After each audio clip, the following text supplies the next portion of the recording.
Assalamu alaikum. My name is Sania Rafiq. I am here to teach you chemistry. 9th chemistry chapter number 2 को आज हम discuss करने जा रहे हैं, that is structure of atom. इसमें सबसे पहले हम एटम के इंट्रोडक्शन के बारे में पढ़ेंगे कि जो एटम वर्ड है ये एटमस से डिराइव हुआ है, जिसका मतलब है इनडिविजिबल यानी नाकाबिले तकसीम। एटम एक ऐसा पार्टिकल है जिसको हम तकसीम नहीं कर सकते। जॉन डॉल्टन साइंटिस्ट ने एटॉमिक थ्योरी पेश की थी जिसमें उसने कहा था matter is made up of indivisible particle, कि जो मैटर है, जो मादा है, ये इनडिविजिबल पार्टिकल से मिलकर बना है, ऐसे पार्टिकल से मिलकर बना है जिनको हम फर्दर डिवाइड नहीं कर सकते। और बाद में उन पार्टिकल्स को किसका नाम दे दिया गया था? एटम्स का। 19th सेंचुरी तक जो एटम था उसके बारे में डिस्कशन होती गई कि atom is made up from the sub atomic particles.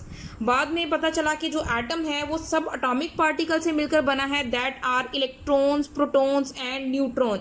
और बाद में इनकी डिस्कवरीज भी हुई। इलेक्ट्रॉन को किसने डिस्कवर किया? जे थॉमसन ने। प्रोटॉन्स को किसने डिस्कवर किया? गोल्डस्टीन ने। और न्यूट्रॉन को किसने डिस्कवर किया? चैडविक ने।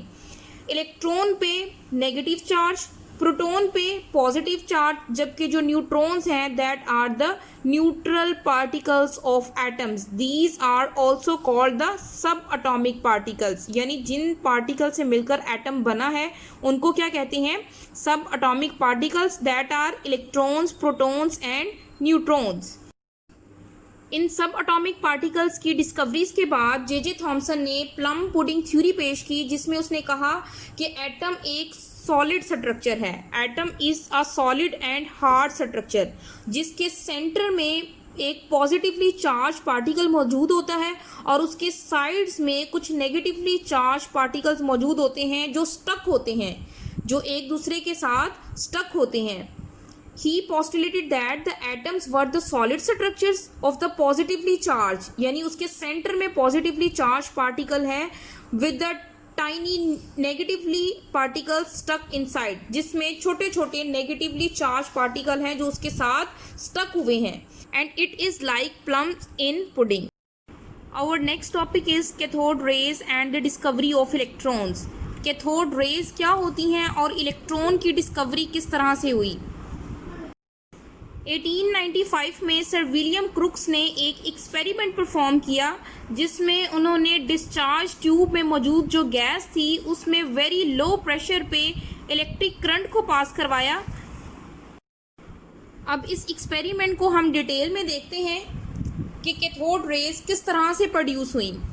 ये एक ग्लास ट्यूब है, इस ग्लास ट्यूब में गैस फिल की गई है, कोई भी गैस फिल की गई है इसमें, और यहाँ पे दो मेटेलिक इलेक्ट्रोड लगाए गए हैं। ऐसा इलेक्ट्रोड जिस पे नेगेटिव चार्ज है उसको कैथोड का नाम दे दिया गया है और जिस पे पॉजिटिव चार्ज है दैट इज़ एनोड। दोनों मेटेलिक इलेक्ट्रोड कैथोड और एनोड को हाई वोल्टेज बैटरी के साथ कनेक्ट किया गया। बैटरी के एक टर्मिनल जो लॉन्ग टर्मिनल है उस पर पॉजिटिव चार्ज और जो शॉर्ट टर्मिनल है उस पर नेगेटिव चार्ज होता है।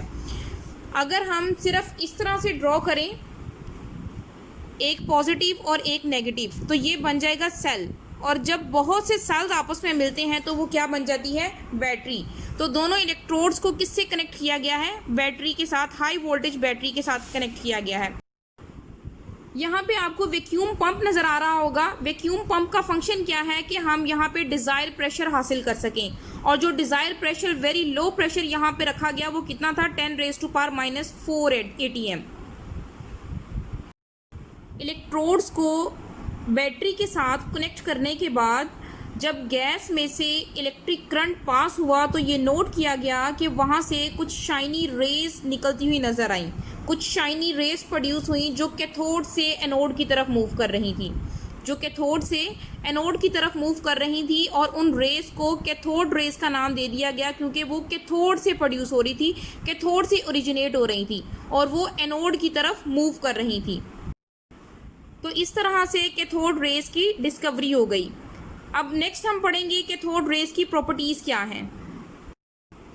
Following are the properties of cathode rays. Cathode rays की प्रॉपर्टीज़ में सबसे पहली है the cathode rays travel in straight line perpendicular to the cathode surface. सबसे पहली तो ये है कि जो कैथोड रेज हैं ये स्ट्रेट लाइन में मूव करती हैं, ये स्ट्रेट लाइन में मूव करती हैं।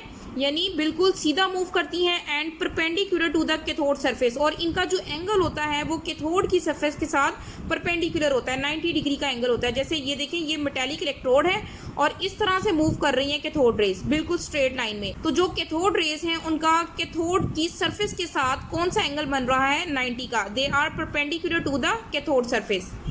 Second point is The cathode rays can cast a sharp shadow of the opaque object. Cathode rays हैं, जब उनके रास्ते में कोई भी opaque ऑब्जेक्ट रख दिया जाए तो ये उसका शेडो कास्ट करती हैं।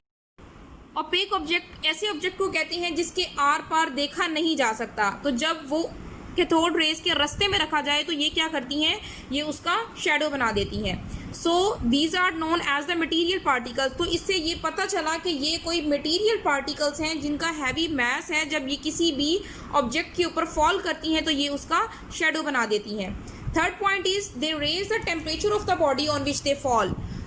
थर्ड पॉइंट है कि जब ये किसी भी बॉडी पे फॉल करती हैं, मतलब इनके रास्ते में कोई ऑब्जेक्ट रख दिया जाए, कोई बॉडी रख दी जाए, जब ये उस पर फॉल करती हैं तो ये क्या करती हैं, उनका टेम्परेचर रेज कर देती हैं। Fourth point is in electric field, जब इन पे इलेक्ट्रिक फील्ड अप्लाई की गई, they deflect towards the positive plate. अब इलेक्ट्रिक फील्ड किस तरह से प्रोवाइड की गई कि देखें, ये कैथोड रेज है, एक प्लेट ऊपर रखी गई जिसपे पॉजिटिव चार्ज था और एक प्लेट नीचे रखी गई जिसपे नेगेटिव चार्ज था। ये इलेक्ट्रिक फील्ड प्रोवाइड कर दी गई है। उसके बाद ऑब्जर्व किया गया तो जो कैथोड रेज थी ये पॉजिटिव प्लेट की तरफ डिफ्लेक्ट हुई, जिससे ये प्रूफ हुआ कि जो कैथोड रेज हैं इन पे नेगेटिव चार्ज है, इसलिए ये पॉजिटिव प्लेट की तरफ अट्रैक्ट हो रही हैं और नेगेटिव प्लेट की तरफ इनकी अट्रैक्शन नहीं है।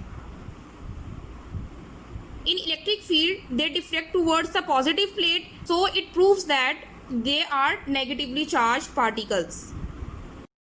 The next point is J.J. Thomson discovered their charge to mass ratio. J.J. Thomson ने डिस्कवर किया कि इन रेज पे चार्ज कितना है और इनका mass क्या है। Next, the light is produced when these rays hit on with the wall of the discharge tube.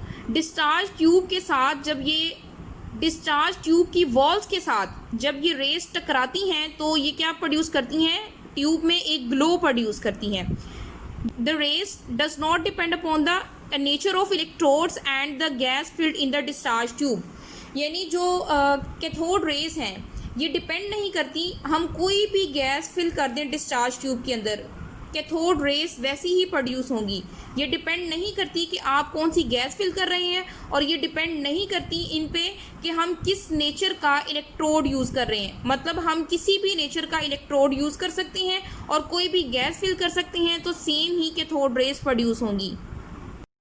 तो इन सारी प्रॉपर्टी से हमारे पास ये रिजल्ट आता है, these rays cast a sharp shadow, कि ये शार्प शेडो कास्ट करती हैं जब इनके रास्ते में कोई भी ओपेक ऑब्जेक्ट रख दिया जाए।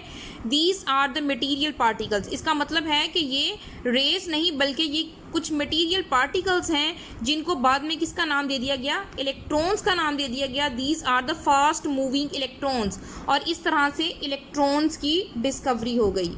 As we know that the materials are composed of the atoms, hence the electrons are the fundamental particles of atom. तो इस तरह से ये प्रूफ हुआ कि जो इलेक्ट्रॉन्स हैं ये एटम के फंडामेंटल पार्टिकल्स कहलाते हैं।